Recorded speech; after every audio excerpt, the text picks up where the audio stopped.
We're being pretty thorough, are we not?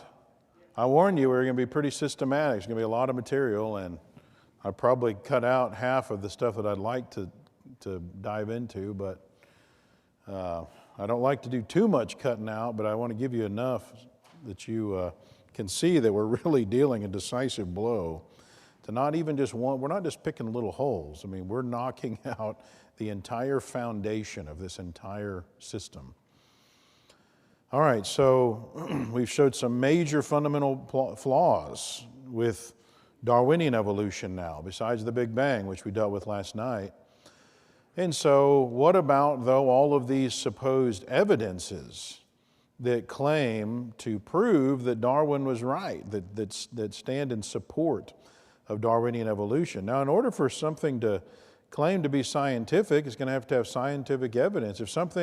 If in order for something to be rational, it has to be able to have evidence, right? By the very definition of the word, because in order to be rational, you should only draw those conclusions that are warranted by the evidence. And so, the evolutionists want, even though they have a blind faith, whether or not they realize it, they have a blind faith, but that rational part of us, we were created to be rational beings, still compels them to try to make the case for evolution by pointing at evidences. We've shown these implications from these various laws of science that totally dismantle, remember, several of those fundamental planks of the evolutionary model.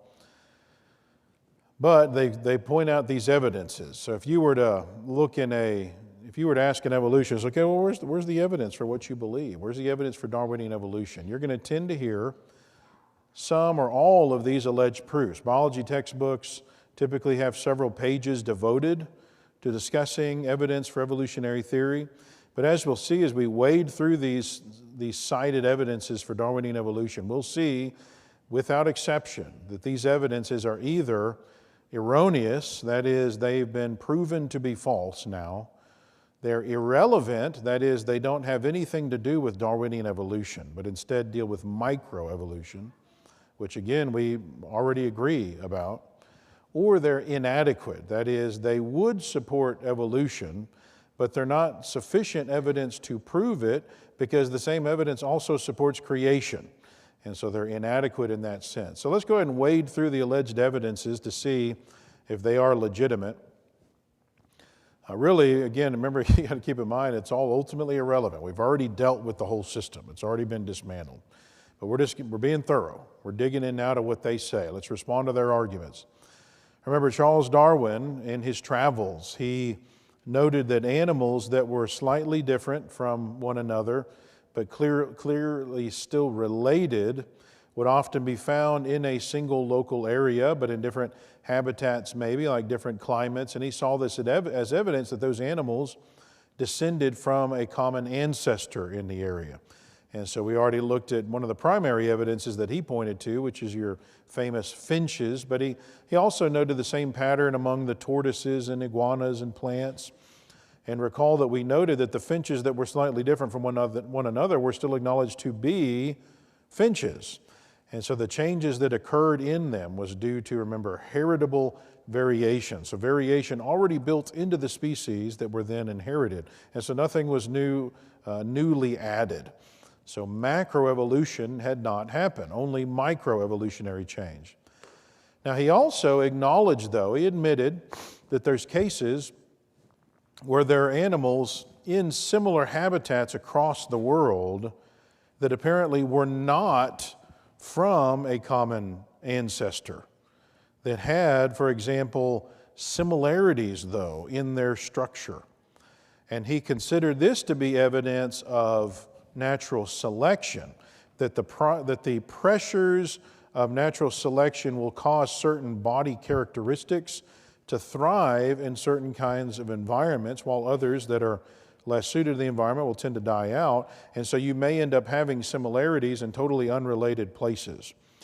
Now that, of course, is just evidence of natural selection. By its very admission, it's not helping you with evolution, because evolution, we're talking about common ancestry. We would explain that same evidence in a totally different way that we'll look at later. We don't have a problem with natural selection, though, which is just it's acting as a filter. It's not proof of macroevolution. You need to get new creatures before you can filter them. All right, Ernst Haeckel, German biologist and avid supporter of Charles Darwin. He popularized the theory now known as embryonic recapitulation, and he drew charts like this one on the screen. Embryonic recapitulation, called the biogenetic law by Haeckel. This is not the law of biogenesis, but the biogenetic law. This is the idea that embryos, as they're developing in the womb, they repeat the evolutionary development of their species. And so, for example, according to this theory, as human embryos are developing, they go through stages where they look like the various animals that are supposedly in our evolutionary timeline, so fish and so forth. And supposedly there is a period of time where human embryos have gills, he argued, represented in red on the PowerPoint, and tails like our supposed evolutionary ancestors. And so this was touted as proof of evolution for decades. And so Haeckel drew pictures of various species and different phases of their embryological development and then put them side by side to try to bolster the case for evolution. Embryonic recapitulation is still taught in many biology classes today using the catchphrase, ontogeny recapitulates phylogeny. Again, you put out words like that nobody knows what they mean, and then kids feel like, well, I don't know what that means, so this is way fancier than me, it must be true. And that's really what's going on in our school system. The problem is that embryonic recapitulation was shown to be false decades ago. The famous influential paleontologist of Columbia University, George Gaylord Simpson, and his colleague William Beck, they wrote the human embryo does not have any differentiated gill tissue, and the gill-like pouches do not have open gill slits, as in fishes. Fins are lacking. The tail is not at all like any fish's tail. Indeed, the resemblance to an adult fish is vague and superficial. So bottom line, as they went on to say, it is now firmly established that ontogeny does not recapitulate phylogeny. So according to prominent evolutionists, Haeckel was wrong about this. Embryos don't mimic Darwinian evolution as they grow in the womb. Erich Blechschmidt was a prominent German embryologist and anatomist, the namesake of the Blechschmidt Collection and Museum at the University of Göttingen. And he didn't pull any punches in his criticism of Haeckel's theory. He said the so-called basic law of biogenetics is wrong. No buts or ifs can mitigate this fact. It is not even a tiny bit correct or correct in a different form. It is totally wrong. Well, if that's true, then what do we make of these diagrams? Well, bottom line, the material it displays is actually fake. It's a hoax. It's misrepresentations and even lies in some cases. Haeckel not only altered his illustrations of embryos, he even printed the same plate of an embryo 3 times, but labeled it differently. One a human, one a dog, and the third a rabbit, in order to show their similarities. Haeckel perpetuated this hoax, and many evolution-friendly biology textbooks acknowledge that. Miller and Levine's textbook on biology says, Ernst Haeckel fudged some of his drawings to make the earliest stages of some embryos seem more similar than they actually are. And sadly, in spite of this admission, biology textbooks will still sometimes use embryonic recapitulation as proof of evolution. And in fact, this statement on the screen is in the section of the book titled Evidence of Evolution, as though it still can be used that way. Regarding Haeckel's embryos, Professor of Zoology at the University of Manchester, Matthew Cobb, writing in New Scientist, he said, "It's embarrassing but true. Some of the most influential drawings in the history of biology are wrong, exaggerated to fit a thesis," right? You've got something you want to prove, and so they exaggerate what they have to fit that theory that they're coming up with. And it's embarrassing, as it should be when it comes out. It should be embarrassing to the evolutionary community. What about homologous structures? What's this argument all about? Evolutionists argue that many vertebrate species have structures that are constructed from the same basic bones, and therefore they have a significant level of similarity.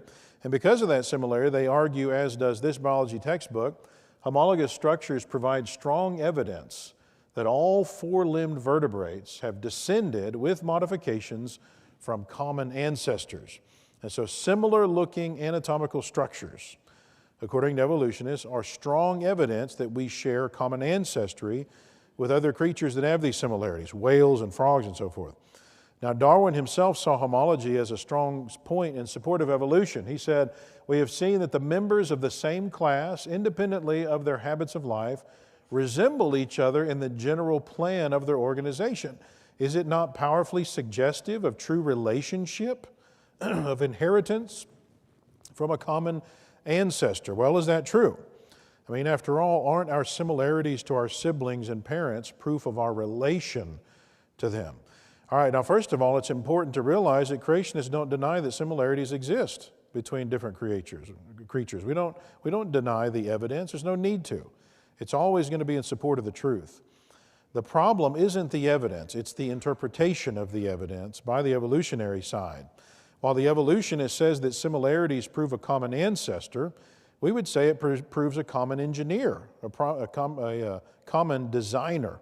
So think about it. Consider the automobile industry. Many GMC models use the same wheels, the same brake systems, the same windshield wipers, the same light bulbs, and even have very similar body shapes with each other. Why is that? Well, it's because they came to life and mutated from one model into another. That's why that happened. No, their homologous structures exist because they were designed by the same company. They share a common designer.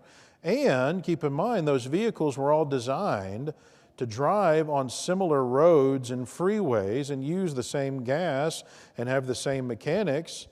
All right, now in the same way, when God designed, say, the lung to be suitable for life on this particular planet, you would expect a very similar design to be used in other beings that would be living contemporaneously in the same environment and need to breathe air. Okay, that's what an engineer would do. If it's an efficient design, you'd use it multiple times.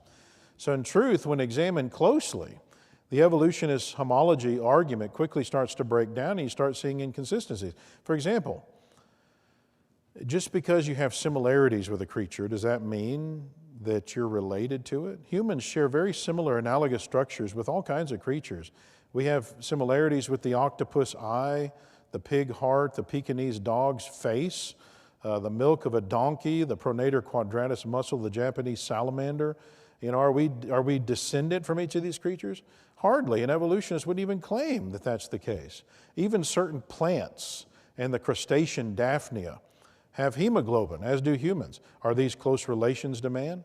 And another inconsistency, if similarity proves common ancestry, then shouldn't dissimilarity prove no common ancestry? There's more dissimilarities between humans and other animals than there are similarities. And so the homology argument really only works when you pick and choose. And ironically, as I mentioned a few moments ago, even evolutionists acknowledge that just because two animals share common features, it doesn't necessarily mean they're related because, they argue, the pressures of natural selection sometimes cause similar features to emerge in different places, totally unrelated creatures. And so that being the case, homologous structures don't prove relation or common ancestry. So these are inadequate evidences. Homologous structures are inadequate evidence of Darwinian evolution. Now, in truth, it makes more sense that there was a common designer of these creatures who used certain anatomical features several times, and many creatures, due to the fact that those anatomical structures are ideal for life on this planet. So the homology argument can hardly be used as evidence for evolution when structural similarities can easily be interpreted in another way that doesn't contain inconsistencies and therefore is more logical explanation. What about genetic similarities? Haven't scientists discovered that human DNA is like 98 to 99% identical to chimpanzee DNA? And so therefore, we're very related to the apes. Now on the surface, that sounds like a pretty strong argument, right? For the evolution of man from this ape-like creature and our close relation to them. And it's been touted as such for years. But again, when you look deeper and think about this proof, you find that's extremely misleading. Their numbers on this 98 to 99%. So first of all, further research into the genome has caused even the evolutionists to start lowering that number down to maybe 95%, and even that's misleading, and here's why. Jonathan Marks, evolutionary anthropologist and geneticist, he was a professor at Yale for several years as well as at UC Berkeley, and he's now a professor at the University of North Carolina at Charlotte, and he talks extensively about the dangers of misinterpreting the genetic evidence and reading too much into these supposed DNA similarities between chimps and humans. He wrote a book called What It Means to Be 98% Chimpanzee, and he discusses the misleading tendency to compare long chains of genetic subunits in DNA, which is where they're getting these similarities, okay? So your DNA is made up of these 4 chemicals that are in a certain sequence, and so they look at the sequence and they compare it to the sequence of chimpanzees and so forth, and that's where they get these numbers, and he says that can be misleading. Here's what he says. But the comparison can also be misleading in 2 important ways. First, such comparisons of DNA sequence ignore qualitative difference, those of kind rather than amount. The second misleading area of DNA sequences comparisons entails a consideration of the other end of the scale. He explains that because DNA is a linear array of those 4 bases, A, G, C, and T, only 4 possibilities exist at any specific point in a DNA sequence. The laws of chance tell us that 2 random sequences from species that have no ancestry in common, they'll still match at about 1 in every 4 sites. Thus, even 2 unrelated DNA sequences will be 25% identical, not 0% identical, all right? So in other words, the DNA of a human and any other creature that has DNA, even if they're not related, will still say they're 25% related. They're 25% identical. So using this DNA comparison idea, the idea that the same principle that they use to say that we're this similar to chimpanzee, a daffodil is genetically 25% human because it has DNA, and according to Marx, its sequence is going to match with humans at least 25% of the time. All right, now does that sound like an accurate comparison to you? Is a daffodil 1/4 human? Of course not. So genetic comparisons like these are not accurate comparisons. So that said, certain genetic similarities would be completely expected by creationists, given similar body structures, physiologies, biochemistries, intended diets, given that certain living organisms were designed for life in similar environments, similar habitats, and ultimately given the same designer, humans and chimps are both mammals and have similar types of internal organs. We both eat fruits and vegetables, which means our mouths and digestive systems are going to have some similar characteristics. We both have eyes, ears, noses, mouths, fingers, and we get sensory information from these body structures. And so there's no doubt that there's going to be many similarities between human and chimp DNA, but that doesn't mean you jump from A to Z and draw the conclusion, therefore, we evolved from an ape-like creature. Okay, now the evidence doesn't say that. Similarities exist and would be expected if you share a common designer. And again, that is what we would argue in the creation community. But if a person contends that genetic similarities prove you evolved from a common ancestor, then you've got all these kinds of problems. So the evolutionary model is not in harmony with the evidence. It's not reasonable on this. It's not the scientific choice. It's the closed-minded, biased choice that is scrambling to find something to support it. And this is a choice that typically starts with a baseless assumption, a rejection of all non-natural possibilities for the origin of the universe. Holding to that assumption without evidence, and even in spite of the evidence, rather than allowing the scientific evidence to lead us to the truth, whatever it might be, and whether or not we can stomach it.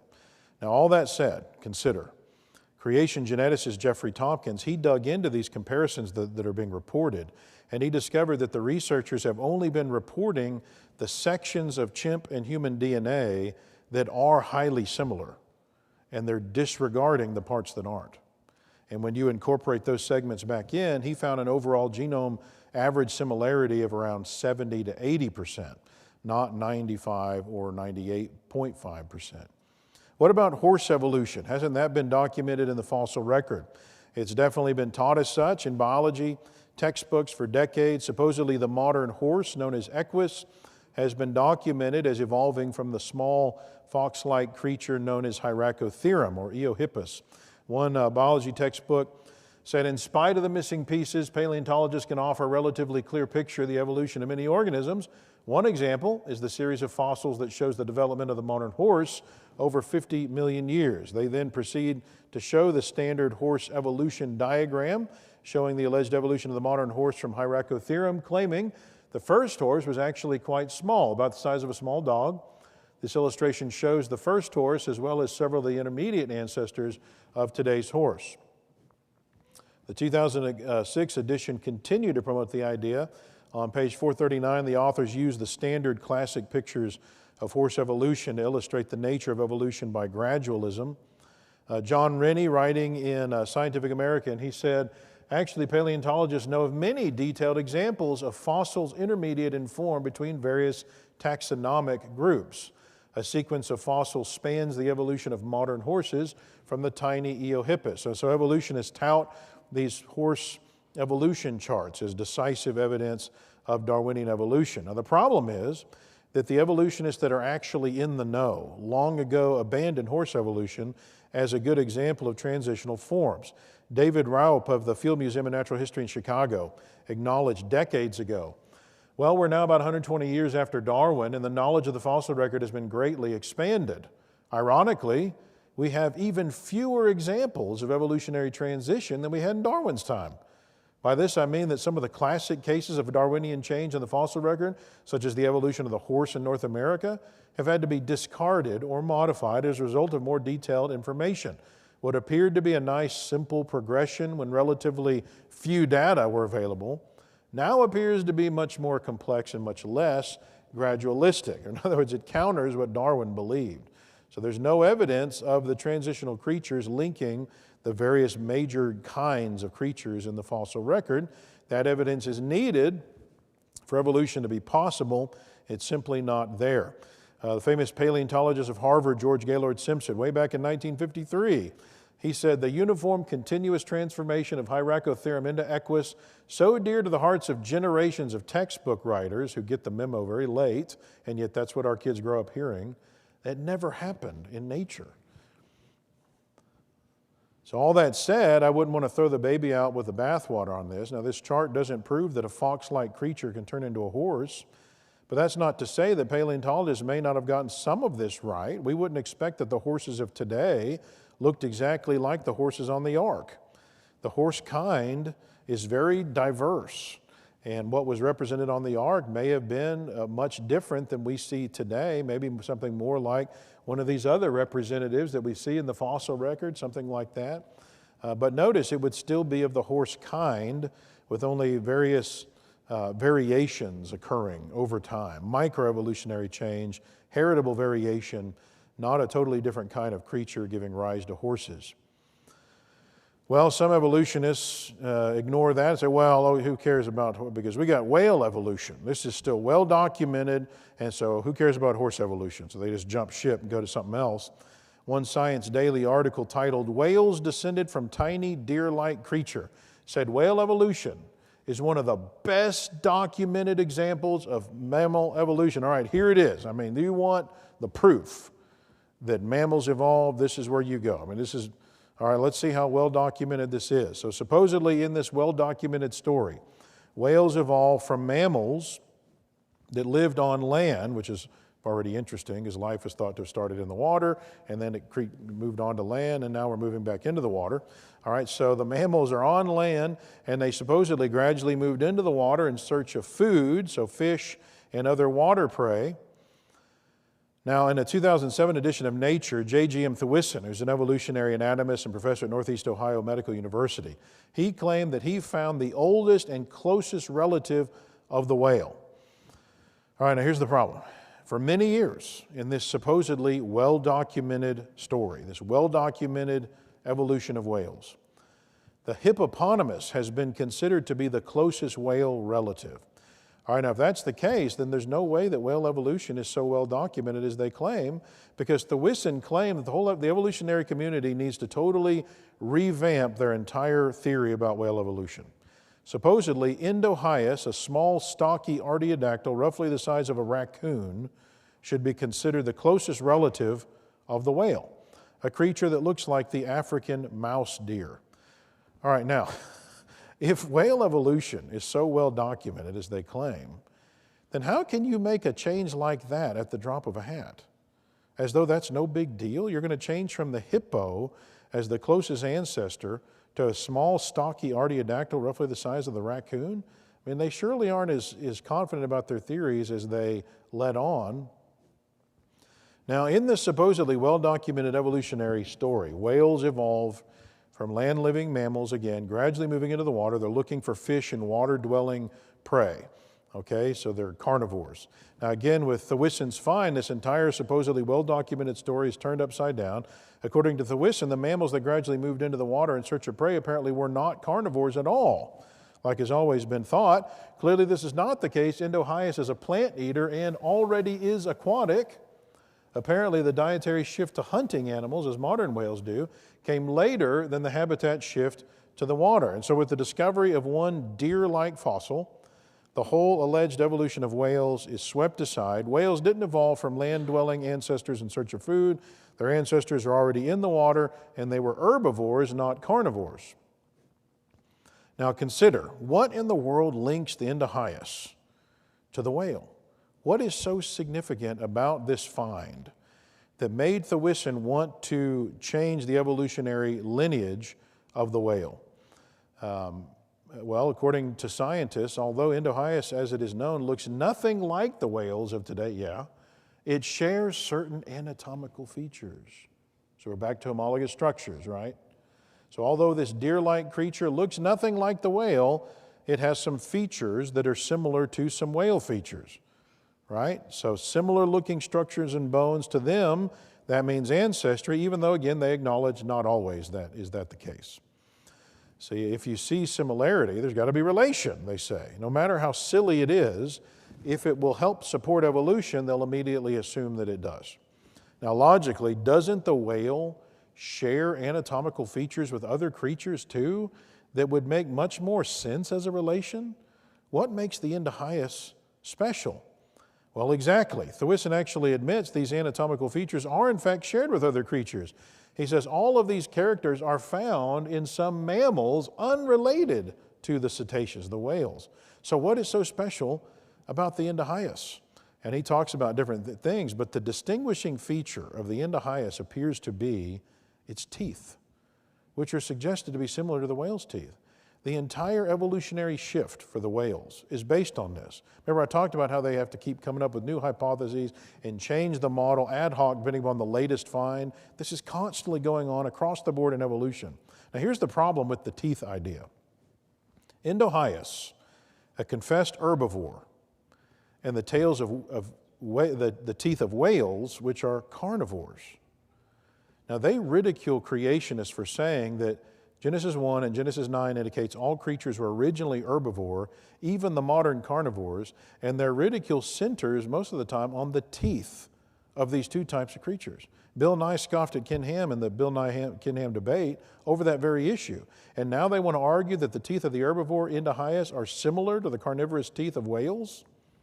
We would argue that, hey, just because you look at panda teeth, they may look like carnivorous teeth until you realize they eat bamboo. So what do you get out of that? Well, one thing I think we can gather is that the evolutionary timeline isn't what it's cracked up to be. It's not what it's promoted to be. The evidence isn't as solid as they let on. What about famous alleged missing link fossils outside of the hominids, like Archaeopteryx? In 1861, the first specimen of Archaeopteryx was unearthed, and immediately evolutionists jumped on it as the premier example of a transitional fossil supposed to be the creature that bridged the gap between the reptiles and the birds. And it's because he appeared to have feathers, claws on its wings, and teeth. Well, we know that some modern birds have claws on their wings, like the African turaco and the South American hoatzin when it's young, claws which they use to grasp branches and climb trees. Ostriches also have claws. And so just because there's claws, it doesn't mean that it's transitional. It's just part of the design of that creature. Also, a fossil of an admitted bird was unearthed in Mongolia that had teeth that nobody claims to have been anything but a bird. Other fossils of admitted birds with teeth have been uncovered as well. And so having claws or teeth on a bird doesn't mean it is a transitional species. And then you have the fact that a bird was discovered in Texas in sediment thought to be 75 million years older than the layer that Archaeopteryx was found in, proving that birds were already on the scene way back before Archaeopteryx. So Archaeopteryx can hardly be a transitional creature to birds since it came around supposedly 75 million years after the birds were already around. Well, even though Archaeopteryx is still listed in many textbooks as a solid example of a missing link, paleontologists are generally in agreement that it wasn't the missing link that they thought it was. It was just a feathered, maybe a feathered dinosaur. Henry Gee, a British paleontologist and senior editor of Nature, he said, concerning the dethronement of Archaeopteryx, Archaeopteryx is just another dinosaur with feathers. This isn't a missing link. What about Tiktaalik, another alleged example of a transitional fossil? This is supposed to be the guy that transitions between the fish and the amphibians, a creature whose front fins, his pelvic fins, are thought to have been evolving into legs. Well, there are many issues with that theory to start out with, but as of 2010, the whole theory is having to be scrapped because researchers in Poland discovered four-limbed animal tracks and strata, again, understood to be 9 million years older than the strata that Tiktaalik is found in. So if you already have not even just two-limb, but strong four-limb walking animals in existence millions of years before the time of Tiktaalik, then it can't very well be the transitional creature between fish and the four-legged animals. What about vestigial organs? This is a big one that many use. If evolution were true and human beings are the current dominating species in this long line of evolutionary changes, starting with this ape-like ancestor, not only would you expect the fossil record to reflect that change, but you would expect at least two other things as well. First, there should be human beings alive today in transitional stages. In other words, we should be able to examine the human population and find human beings in the process of evolving into better, supposedly more fit creatures. Maybe we're in the process of growing wings or a fifth chamber in our heart or something like that. And remember, that was the main premise of the X-Men comic book series. But of course, we see no evidence of that happening. We don't see humans transitioning into growing wings or being able to walk through walls or gaining super healing immune systems. Wouldn't that be nice? But in fact, as the Earth continues to deteriorate, in keeping with the second law of thermodynamics, we see the opposite occurring. We see more and more mutation going on and genetic conditions that are arising, which cause harmful syndromes in babies and so forth. But also, number two, if evolution is true, you should find vestiges in your body, leftovers from your supposed evolutionary ancestry. So organs that your ancestors needed and used, but which we no longer need, and yet it's still in our bodies and in our genetic code. Evolutionists have historically admitted that these vestiges should be present, and they call them vestigial organs, vestiges of our evolutionary history. And in 1895, everybody was excited because German anatomist Robert Wiedersheim claimed to have identified 86 truly vestigial organs in the human body. And so they were elated, and they promoted the idea that vestigial organs prove Darwinian evolution. Well, one by one, as we've continued to study the evidence, these alleged vestigial organs have been marked off the list. Let's look at a handful that are typically cited in textbooks and so forth that young people will see. The appendix is a small pouch that hangs off the end of the large intestine, and for several years scientists didn't know what it was used for, and so they considered it vestigial. One textbook said, in humans, the appendix is an example of a vestigial organ because it carries out no function in digestion. Well, as usual, the textbook writers either failed to get the memo or they ignored it, because scientists now know that the appendix is an important element of the human immune system, especially in children. Lymphoid tissue is in the appendix that produces white blood cells that fight disease and infection, especially when you're young. The appendix is relatively larger in younger children than it is in adults. Also, recent research indicates the appendix is involved in replenishing the good, beneficial bacteria. After certain illnesses eliminate bacteria from the intestines, bacteria which help to keep the bad bacteria in check. And so the appendix is not a vestigial organ. The tonsils, once again, were thought by evolutionists to be vestigial, pointless, useless, a vestige of evolutionary progression. Scientists now know the tonsils help in fighting off germs.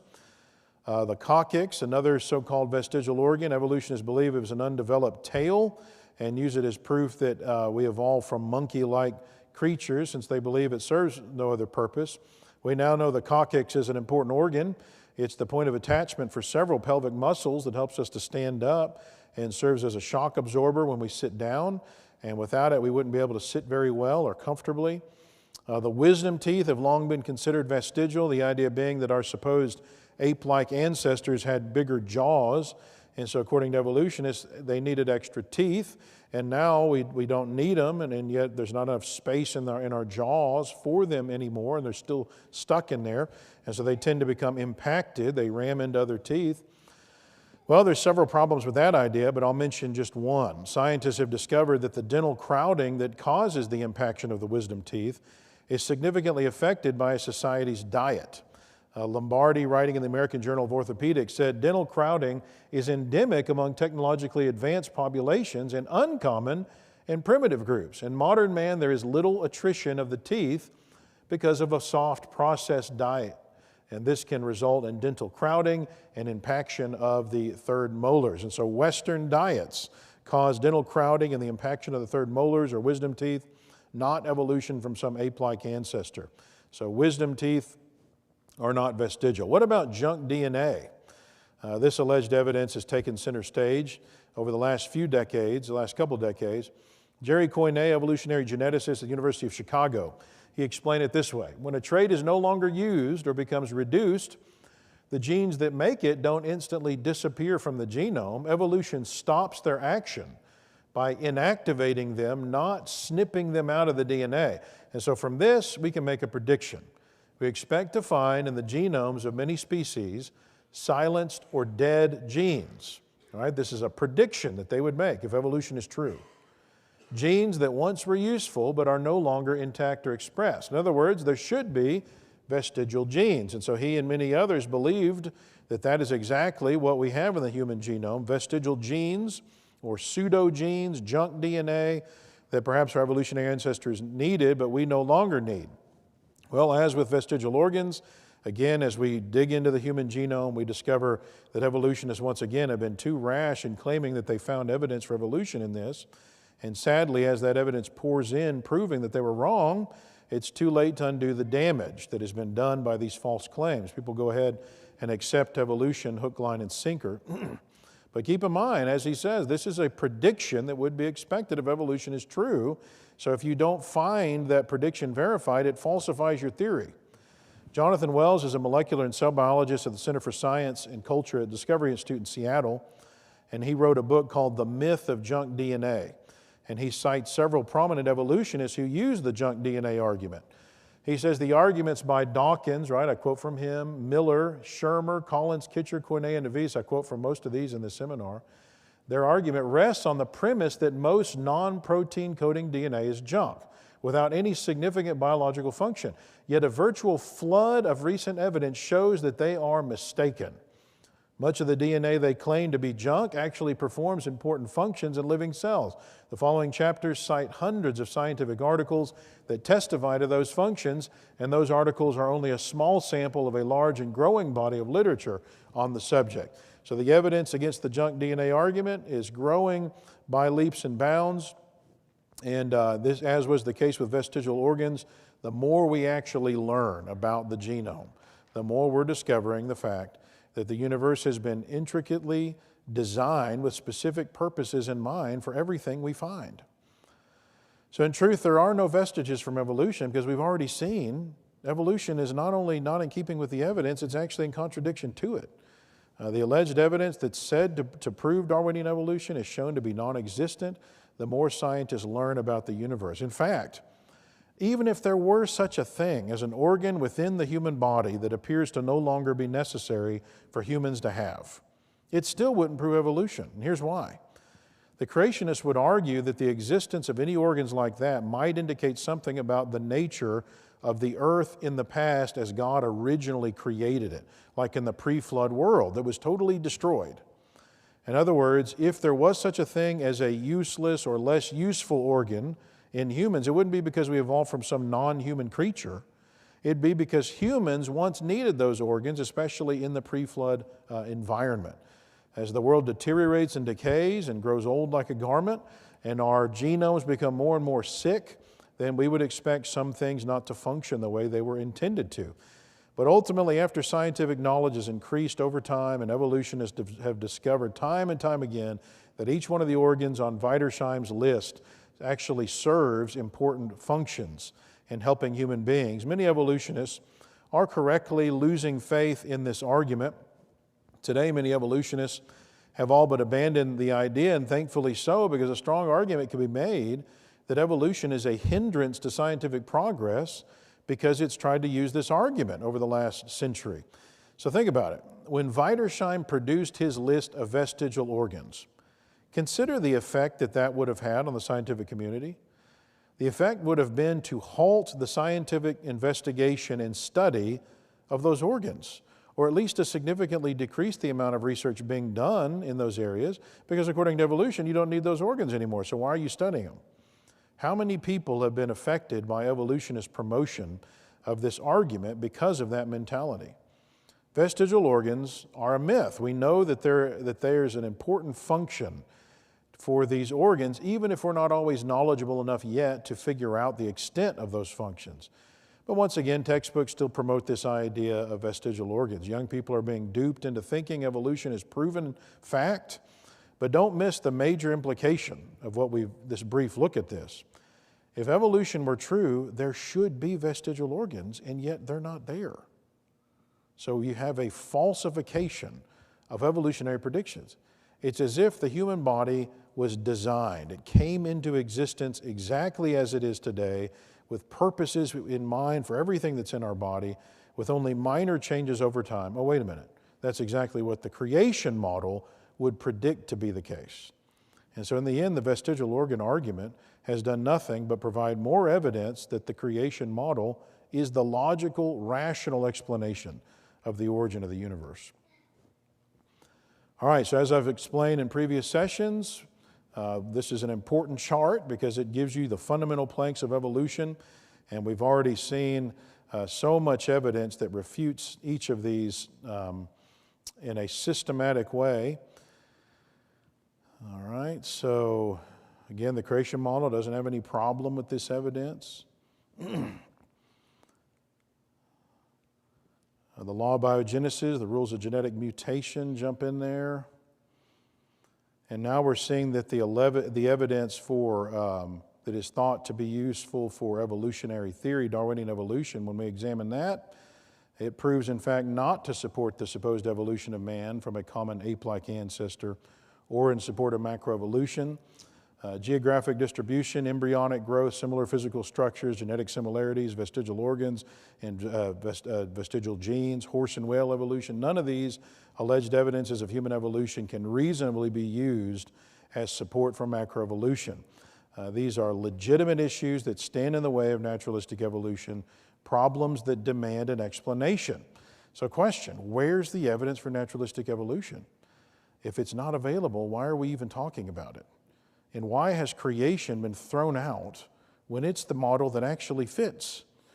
Without a reasonable, rational answer to the problem, at the feet of evolutionary theory, supernaturalism is still the clear choice in keeping with the evidence. And again, in our last session, we're going to see what's really going on that is causing a lot of this, what we're seeing in the evolutionary community. Why are they so sticking to this idea?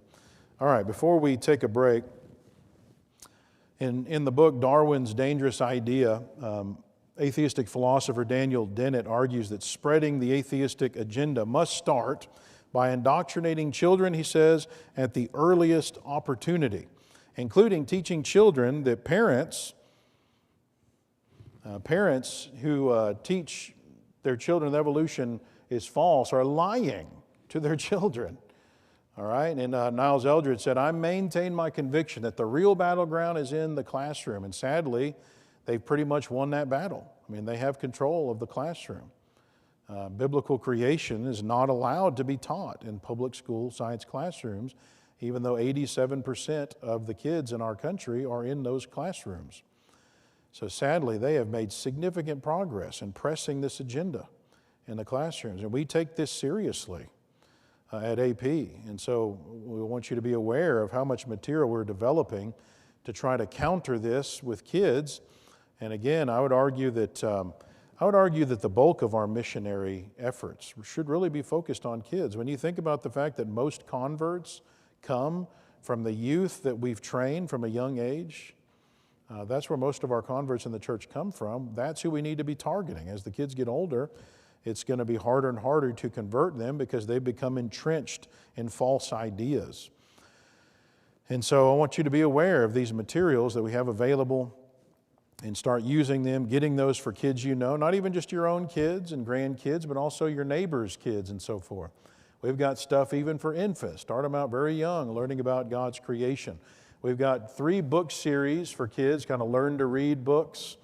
This is our Learn to Read series, and then you have our Early Reader series, and then after that you have our Advanced. You know, Dick and Jane and Dr. Seuss, I mean, these can be great and fine, but wouldn't it make sense in this day and age to be using books that teach the truth about creation and show problems with evolution? Is that more important for us to be doing today?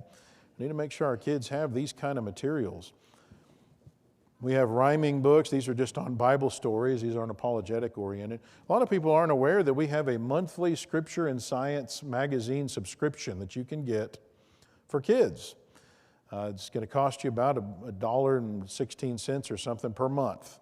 And then kids will get these beautiful magazines each month that have activities in there and beautiful artwork that will be very attractive to kids and teach them about the Bible. It's not just creation and evolution. Of course, we deal with that, but it's teaching them a lot of powerful evidence of design and what science shows us about God's creation, and also lots of great Bible information, things about morality and so forth.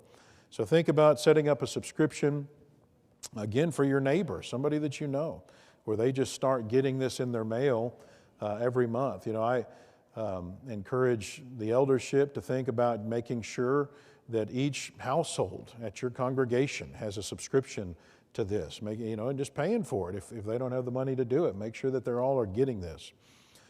I'm a big proponent for making sure kids try to stay plugged in worship, getting them trained to be able to do that instead of just playing on their devices and so forth.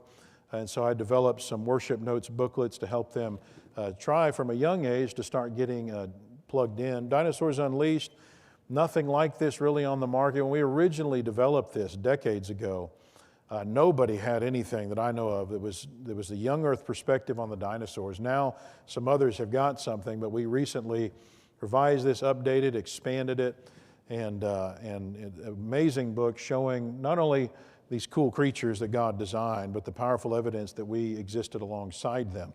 Dinosaur Field Journal, probably one of my top 5 books at AP, even though it's for 3rd through 6th graders. I don't know if that says something about my intellect or what, but I love this book. The idea is, let's say you lived after the flood and you decide, I'm gonna travel around and study these dinosaurs. And so you have this journal and you sketch what you're seeing and the interactions you have and stuff. So it teaches kids about these dinosaurs, but it looks like an actual field journal, so it's kind of exciting. Pictures speak 1,000 words, and evolutionists have long had a monopoly on the subject of dinosaurs. And so if you would think about dinosaurs in your mind, chances are you picture the dinosaurs and the environment they're in and the other kinds of creatures that are around them. You picture them from an evolutionary perspective, because most of the images that you've seen are from evolutionists. And so you'll probably picture things like volcanoes around them and so forth. You won't picture larger mammals. You're definitely not going to see humans along. And those images teach people, and they make them accept things as true because they're seeing it with their own eyes, even if what they're teaching is false. And so if it's not the biblical interpretation of that same evidence, then you're actually causing a lot of damage for kids and so forth. And so we decided, we need to take back the dinosaur, picture idea. And so Louis Lavoie developed a lot of artwork that was in our original Dinosaurs Unleashed book, and we've made these into posters now, where your kids will see some, possible interactions between humans and dinosaurs in the past, especially in those years immediately after the flood. And so kids can get this and, hang this up in their bedrooms, maybe in your Bible classes and so forth. One guy came up to me and said, forget putting it in your kid's bedroom. He said he put it in his office at work, and he's had more religious discussions by doing that than anything else he's done. We've got lots of other beautiful posters available now too that are very useful for teaching. This one is exciting to me. This is like, it is 8 feet long. Okay, I had to squeeze it on there. I'm a visual learner, and my mom was real good whenever she would teach the Bible to me as a kid. She was real good about drawing a timeline and showing me where in history different things happened as I'm studying the Bible. And that was important because it made some of these stories, your David and Goliath, where it wasn't just some mythical thing like Hercules, it put it into reality.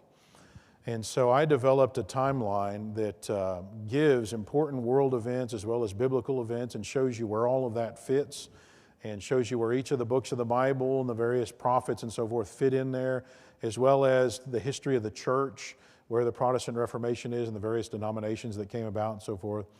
So this is a very valuable teaching tool to have in classrooms, but also when you buy the timeline, you get a digital version that you can even have on your tablet and zoom in and look at this, because there's so much detail on there.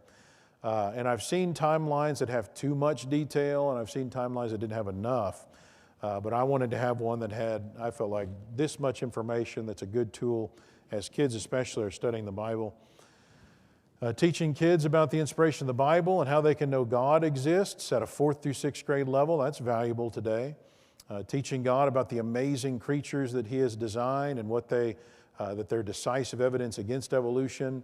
Does God like to paint? Is actually written by Branyan and Alana May, husband and wife, both Brotherhood astrophysicists.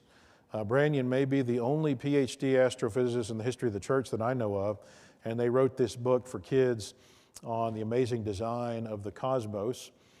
We even have tracts for kids that teach them Christian evidences as well as morality tracts that helps prepare them for those teenage years. We've got Digger Doug's Underground. We haven't been recording that for years, but it's still popular. This is our Christian Evidences TV show, and we've had T-shirts for that. Truth Be Told would be kind of the 5th through 9th grade equivalent of this seminar to some extent.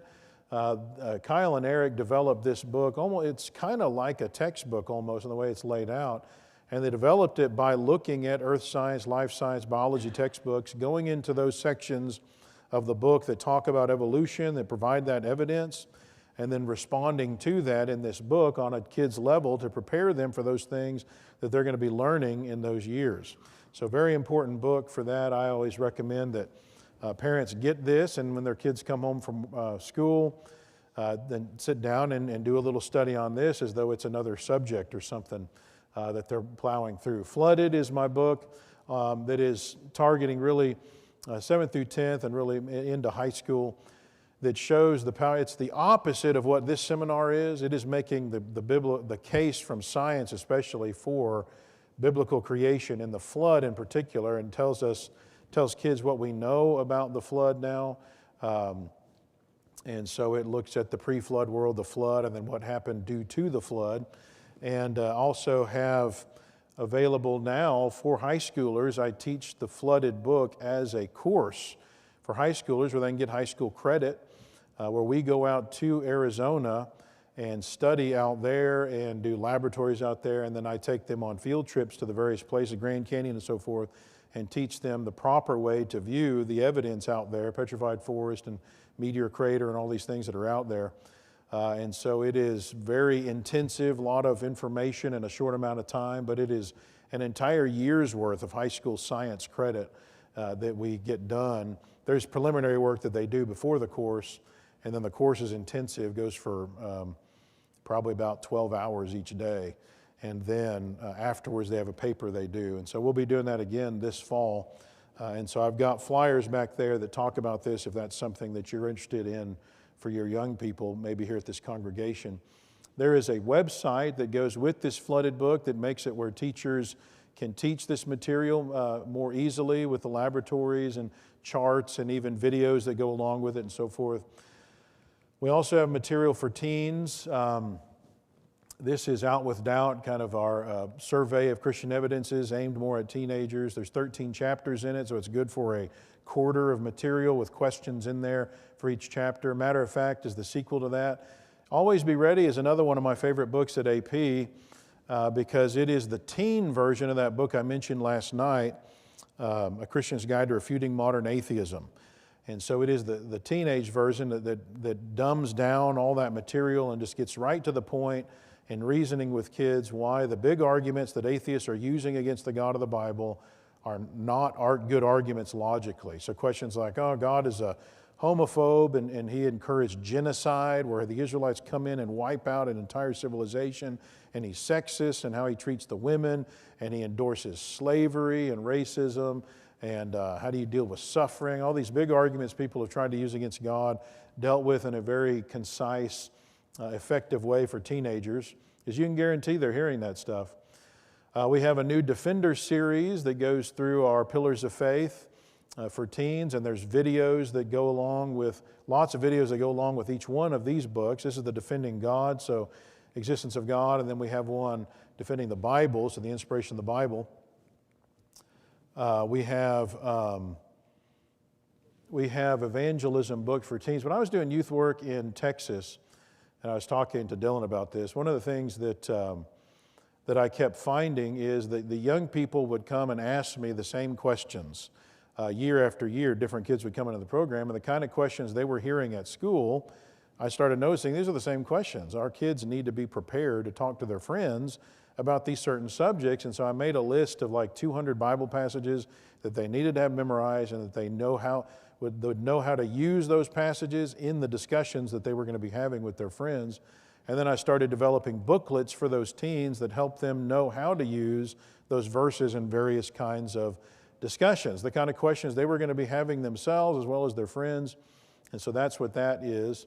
Dating Without Detonating, also when I was doing youth work, my wife and I were getting very frustrated about the percentage of our teens that were falling away or making major life-affecting decisions in their life due to the romantic process they were going through, the dating process they were going through. And so I wrote a book dealing with that subject as well, helping them to date without detonating. Helpful tools as you begin building your Christian life. I think I talked about this last night for teens. We have a magazine. This is not a subscription you can get, but just several issues of Valor and Virtue, which is targeting teens and the kind of things that they might need to hear about. And then we got various t-shirts that can be used to advertise, so be aware of those as well. Also be aware of our VBSs. We hired Jeremy Pate, I think it's 3 years ago now, and he's been developing VBSs for us. His first one was on the flood, and it's just great. I mean, the amount of information that is in that that they can learn about. Our second VBS was Fearless. This is basically the book of Acts and the apologetics of the book of Acts. And so it turned out well. And the one that is now being offered that we just released for this summer is Operation Creation. This one's a lot of fun because it goes through a lot of the material I'm covering. Actually, this weekend is available, but on a kid's level, teaching them about evolution and how that's responded to.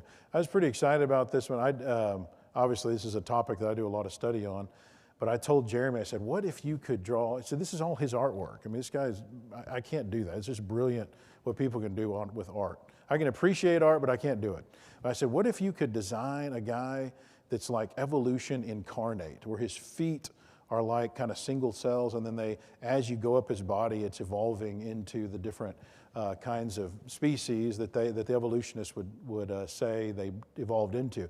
This big guy is actually that. He shows him evolving into the different kinds of creatures that will be part of the evolutionary model. Anyway, it's a lot of fun. We have a Bible class curriculum that's used by, this is totally free online, and it takes kids through the Bible 2 times in 8 years in preparation for 5th and 6th grade, where we encourage our Explorer series. So that's available to you. Advanced Bible Reader, also free. This is a way to encourage kids to read their Bible and actually retain the information, because there's little quizzes that they take on the different sections of the Bible, and they accumulate points and so forth and get certificates. And also the AP kids books, they can read those and get points too. And so then they're competing against other kids at the congregation or across the world and accumulating these points. We have a Christian Evidences camp for youth as well that is available. All right. So let's see. It's time to already break for lunch, isn't it? Is that right, Dylan? Excellent. Okay, if you have anything you need to purchase where you need a swiper, be sure to come see me. And if you have any kind of questions, we're not really leaving time for Q&A. You can always come talk to me about that. But otherwise, we're going to break. And Dylan, do you want to take over, or do we just tell them when they want to? 1 o'clock is when we'll be back. All right, thank you for your attention.